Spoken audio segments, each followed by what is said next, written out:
Senator Whitehouse. Thank you, Chairman. The torture program that was run by the CIA has left a lasting stain. I want to recognize, while we're discussing it, the work that Chairman Rockefeller and Chairman Feinstein did on the Intelligence Committee, which was persistent and determined work against considerable executive opposition in both the Bush and Obama administrations. I want to also recognize the work the Judiciary Committee did.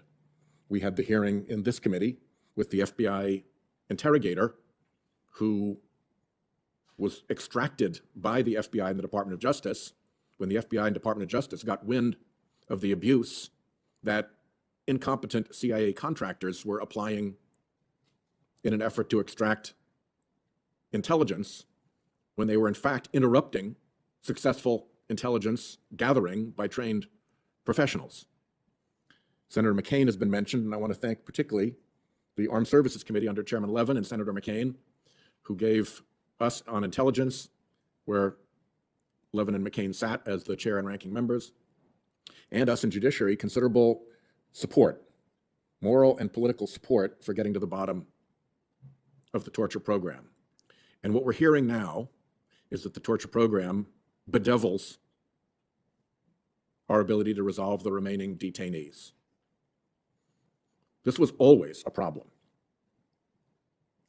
I believe that the Bush administration itself released more than 500 GITMO detainees. So it's hard to say that this was a seamless, successful project of identifying and collecting really dangerous people when the people behind that, the Bush administration who set this up in the first place, released more than 500 out of Guantanamo. And now we're down to these last 39. And maybe our solution is like the man in the iron mask. We put them in dungeons forever de-identify them and hope that they all just go away. But that would be dramatically inconsistent with American values. My question to our two members in uniform is, describe what symbolic significance Guantanamo now has as a tool for our enemies and adversaries. Thank you, Senator Whitehouse. I think the best way to describe it to you is a conversation I had with a young soldier when I was down there at Guantanamo. And I would show up in the middle of the night because I wanted to make sure that we were treating the detainees properly.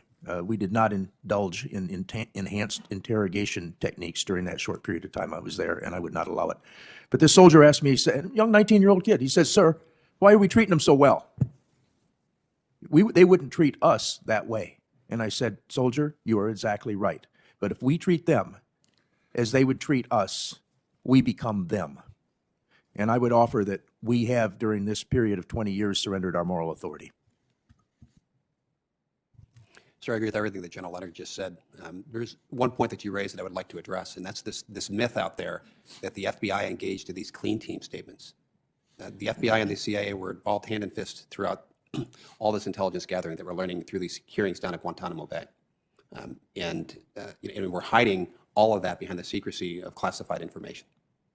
Well, I think the key problem here, I think Ms. Justin described it, is that the continuing effort to keep this horrible secret is interfering with our ability to process these cases because we don't want the information to come out. And in return for hiding the horrible secret, we have to cut deals with the detainees. If we simply came clean about what was done, Ms. Justin, what would that do to the process going forward in terms of speeding things up and allowing greater clarity? Thank you, Senator.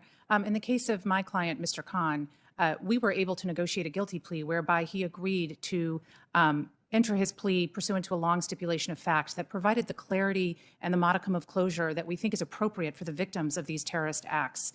So in that respect, through negotiating a guilty plea, we were able to achieve some measure of clarity and closure for the victims.